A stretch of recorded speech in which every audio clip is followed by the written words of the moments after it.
আসসালামু আলাইকুম। Next gen computer সিটিতে সবাইকে স্বাগতম। আমরা আজকে এমএস ওয়ার্ডের গুরুত্বপূর্ণ একটি বিষয় নিয়ে আলোচনা করব। সেটি হচ্ছে আপনি ধরুন অনেকগুলো পেজ টাইপ করে ফেলেছেন, হতে পারে 5 পৃষ্ঠা, 10 পৃষ্ঠা, 100 পৃষ্ঠা বা 1000 পৃষ্ঠাও হইতে পারে। কোনো উপন্যাস লেখার ক্ষেত্রে এমনটা হইতে পারে। তো এরকম কোনো বইও হইতে পারে। তো এরকম লেখার সময় হয়তো বা আপনার কিছু বানান ভুল হয়ে গেছে। যেমন আমি এখানে উদাহরণস্বরূপ দিয়েছি লেজি বানানটা।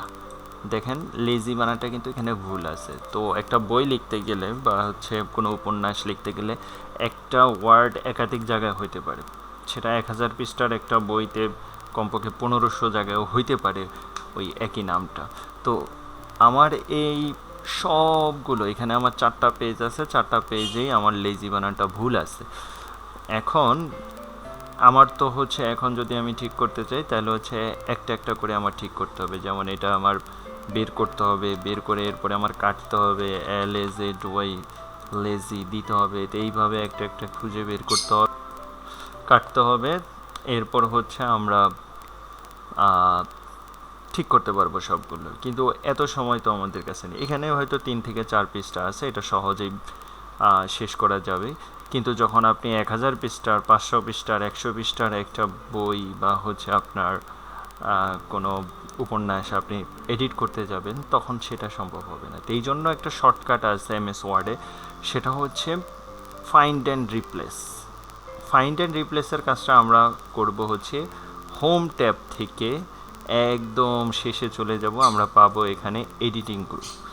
এডিটিং গ্রুপের মধ্যে আমি যদি রিপ্লেসে ক্লিক করি তাহলে হচ্ছে আমি সেখান থেকে কাজটা করতে পারবো। রিপ্লেসে ক্লিক করলাম, রিপ্লেসে ক্লিক করার পরে এখানে আসছে ফাইন্ড ওয়ার্ড, মানে ফার্স্টে হচ্ছে আমাকে খুঁজতে বলতেছে কোন জিনিসটা আমি ফাইন্ড করব, খুঁজবো।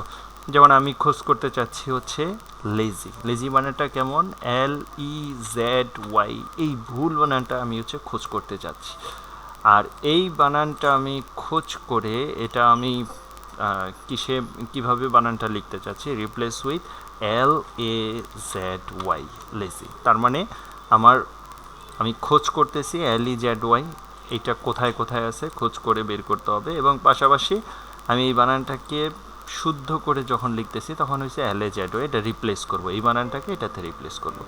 এখন দেখেন এখানে রিপ্লেস যখন দিবেন তখন শুধু একটা রিপ্লেস হবে, কিন্তু আমি যখন রিপ্লেস অল দিব, এটা যদি 5000 পৃষ্ঠারও একটা বই হয় সবগুলো রিপ্লেস হয়ে যাবে, এভাবে সঠিক বানান চলে যাবে।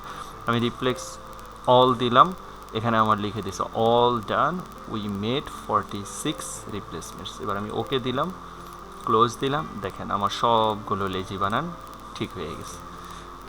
ঠিক আছে, তো একইভাবে আমি এই জিনিসটা আবার করি। এখানে ধরেন হচ্ছে ডগের জায়গায় হচ্ছে আমাদের ক্যাট হবে, ডগ চলে আসছে। একইভাবে রিপ্লেসে গেলাম, এখানে যে আমি এই যে সিলেক্ট করে রেখেছিলাম এই জন্য ডগটা আমার সিলেক্ট হয়ে গেছে অলরেডি। এবং রিপ্লেস করতে চাচ্ছি CAT, ক্যাট। তখন আমি রিপ্লেস অল দিলাম, ইয়েস দিলাম, 47টা, উই মেড 47 রিপ্লেসমেন্ট, ওকে।